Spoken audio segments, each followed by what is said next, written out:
Alright mga katracker, welcome sa ating YouTube channel vlog. For this video, ipakita ko lang sa inyo itong unit na ready namin. Kine-check namin to kung okay na. So ito po ay Japan Surplus Usu Super Grade 6M70 10-wheeler wing van. Ayan, aluminum wing van po siya. Original paint. Ayan, original color. Retouch pintura lang. May plaka na nakarehistro. Ayan po yung itsura niya. Ayan. Ito yung cab. Blue and beige, and then may windbreaker, tapos wing van 32 feet ang haba, Japan used tires yung mga nakakabit, and then airbag suspension yung likod. Ayan po yung itsura nya, may plaka na yan. And then check natin yung electrical, park light or all goods naman, low beam.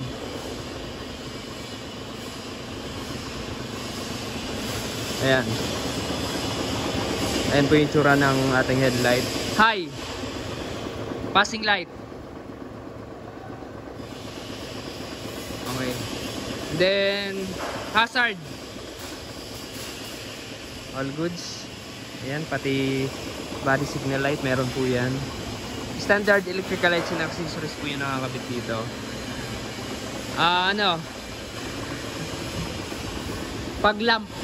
Paglamp nandyan. Ayan, okay, gumagana. Tapos yung ilaw sa ibabaw gumagana rin. Ayan, gumagana po. And then clearance light, switch mo rin yung wing van sa switch, nandyan lang yan. Ayan yung capacity nyo. Ha? Ito sa ano to? Diyan, gumagana. Side mirror tilting motor. Tapos, diyan. Ito lang yan. Buksan mo lang yan. Ayan, madaming switch. 7-speed manual transmission to. May aircon. Wala pang lamigan, no? Hindi pa ata nakakargan to ng preyon. Gumagana ba tong radio? Gumagana pa to. Ito yung loob na na detailing na. Ayan, gumagana. Tapos ilaw. Ayan. May backbed. May backbed po itong wing van na to. Ayan.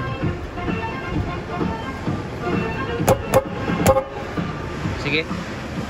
Sa likod tayo. Patay mo muna. Park light. Ayan, gumagana naman yung ating mga clearance light, pati sa ibabaw. Ayan. Dalawa yung fuel tank niya.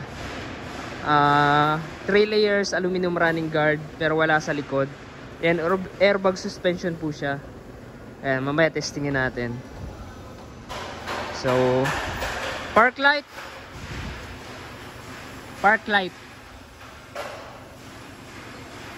Brake.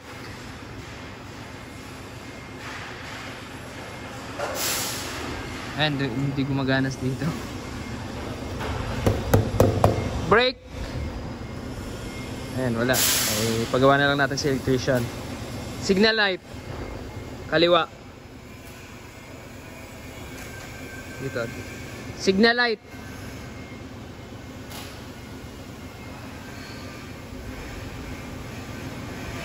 Sa combination, yan. OJT yung nag-operate sa loob. Kabila.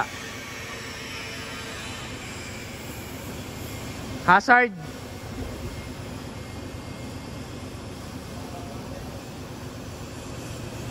Ayan.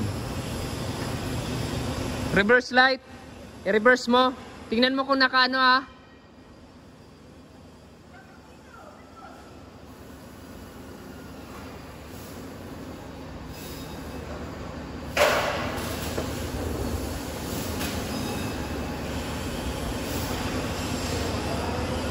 Ha?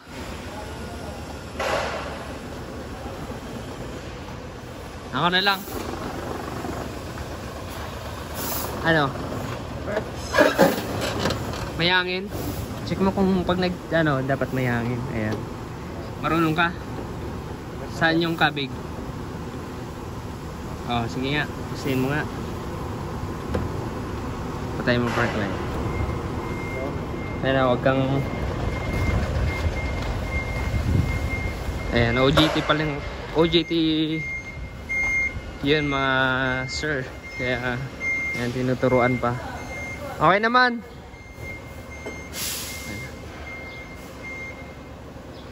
Okay na. Tapos yung loob. Ayan, gumagana na. Ayan, may switch rin to dito. Ayan, all goods. Tapos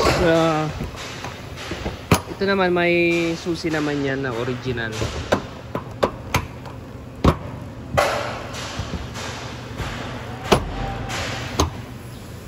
Ayan, all goods sa mga ka-tracker. Ito na lang sa brake light na lang. Wing band, try natin.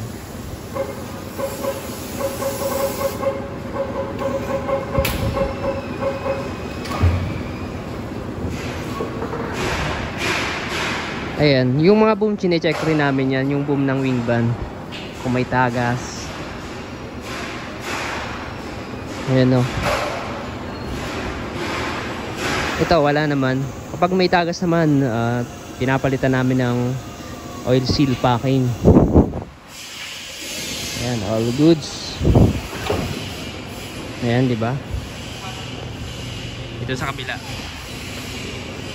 Dito mga ka-tracker, yung unit namin, kahit as is condition, ayan, binibigyan pa rin namin ng warranty para ayan, secured naman yung pagbili ng mga customer namin. Ayan, hindi naman sila ayan, mag-worry na baka kapag nilabas na may problema. Ayan, so pwede pa namang dito i-warranty.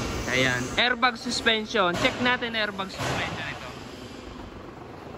Ayan, shoutout sa mga taga Hino Parañaque dyan, mga taga Hino Bacoor kay Julius.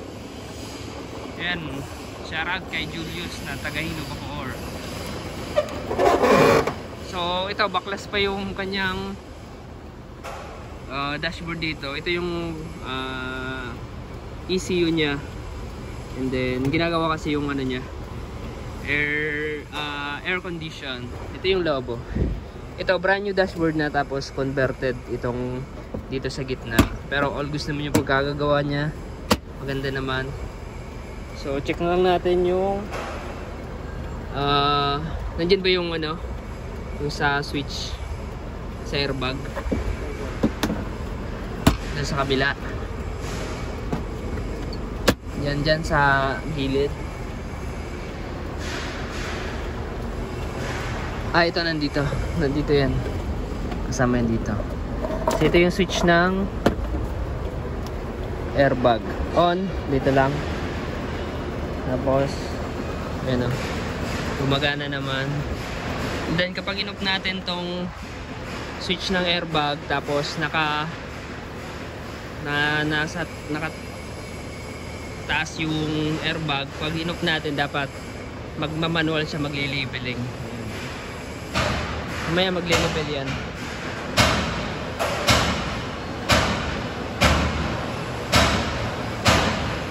So try muna natin. Pababa naman, pinakasagad niya. Ito maganda kapag naka-airbag, kapag mag-discarga tapos magkakarga, lalo na sa mga factory. Ayan, the best to airbag suspension kasi na-adjust yung taas ng body. Tapos ito yung level, pag level mo lang dito, yung pinaka-level nya dito mo lang pindutin. So kaya stop. Ayan, gumagana naman. Ayan, all goods naman yan, diba? Marunong ka nito? Marunong ka? Turuan natin yung OJT natin. Ganito lang yan. Ito yung on. I-on mo lang siya. Bukas na yan. So itong M1 wala naman to. Ayan. Ayan na yan. Ito yung pagpataas ng airbag. Ayan. Ayan. sagad natin. Diba, umanga. Tapos maglilibel yan. Ito. Pag pinindot po dyan, maglilibel siya. Tamang level niya, yung standard.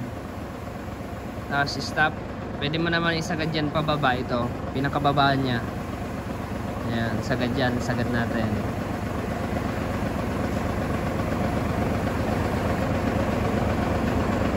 Yan, sagad na yan. Tapos pag pinatay mo yan, maglilipil yan mamaya. Babalik yan sa tamang level niya. Ayan. Mamaya hintayin lang natin.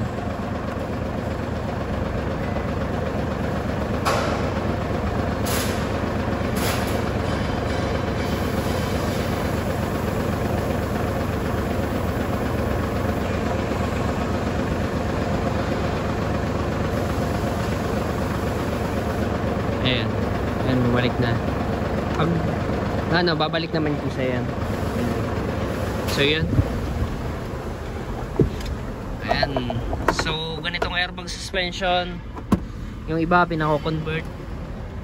Dahil, nagkakarga sila ng lagpas sa net capacity.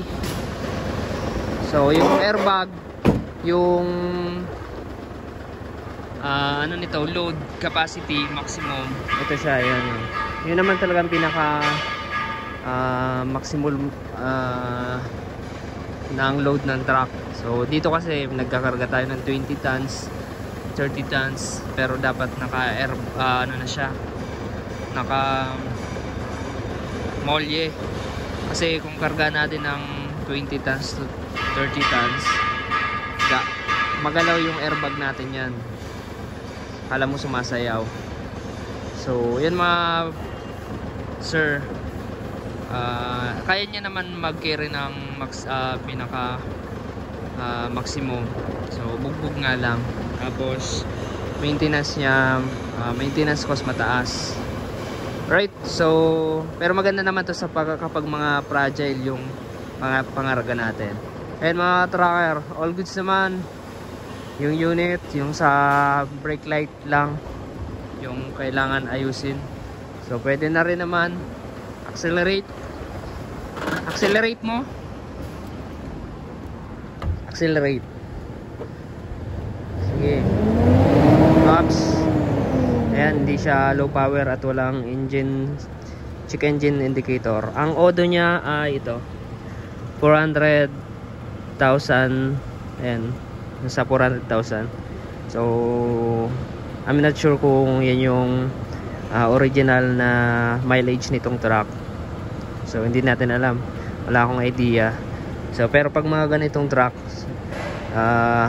halos nasa 500,000 plus kilometer na yung tinakbo niya. So maswerte kung makakuha tayo ng mas mababa pa na hindi gamit. So titingnan lang natin yung sa makina kung maganda pa yung under ng makina.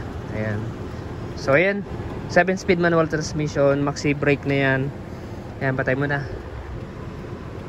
Ayan, may papaayos na lang tayo. Alright, so mga tracker, kung naghahanap po yun ng Japan Surplus Truck, dito lang yan sa Calipil Marketing Corporation, Barangay Mambuglos, Bacoor, Cavite. Ayan, pakihanap lang ako, Deo. Ayan. So meron kaming mga small unit, Isuzu L, Canter, Hino, Dotro, ayan. And then sa mid size, forward, Ranger, and then yung Fighter. Sa mga malalaki, Fuso, Super Great, Gigamax, and then Hino 700. Ayan. So paki-like kung nagustuhan niyo itong video, and follow na rin. Maraming salamat. God bless. Bye bye.